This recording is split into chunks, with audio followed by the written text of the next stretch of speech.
ઝટપટ બની જાય અને જોતાં જ મોંમાં પાણી આવી જાય તેવો ગુજરાતી ખીચું આજે આપણે બનાવવાના છીએ. તો ચલો બનાવવાની શરૂઆત કરીએ. તો તેની માટે એક કઢાઈમાં મેં 3 કપ જેટલું પાણી લીધું છે. તમે 1 કપ ચોખાના લોટ સામે 3 કપ પાણી લેવાનું છે. હવે પાણીમાં આપણે અધકચરું જીરું, અજમો, લીલા મરચાંની પેસ્ટ અને સ્વાદ પ્રમાણે મીઠું નાખીને પાણીને આપણે સારી રીતે ઉકળવા દેવાનું છે. તો જોઈ શકો છો કે પાણીનો કલર પણ ચેન્જ થઈ ગયો છે અને પાણી સારી રીતે ઉકળી ગયું છે.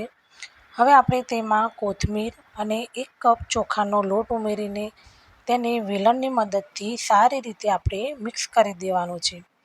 આ રીતના વેલણની મદદથી મિક્સ કરશો તો તેમાં ગાંઠા નહીં પડે અને લોટ સારી રીતે મિક્સ થઈ જશે. હવે આપણે તેને ઢાંકણ ઢાંકીને 1 મિનિટ સુધી ધીમા તાપે થવા દેવાનું છે. તો જોઈ શકો છો કે આપણું ખીચું પરફેક્ટ બનીને તૈયાર છે. હવે આપણે તેને સર્વ કરી દઈશું અને ઉપરથી આપણે સિંગ તેલ અને મેથીનો મસાલો નાખીને તેને આપણે સર્વ કરવાનું છે. તો આ રીતના સિંગ તેલ અને મેથીનો મસાલો નાખીને ખાશો તો ખીચું તમને ખૂબ જ સ્વાદિષ્ટ લાગશે. તો તૈયાર છે આપણું ખીચું. અને તમને મારો આ વિડીયો પસંદ આવ્યો હોય તો please like, share and subscribe જરૂરથી કરી દેજો.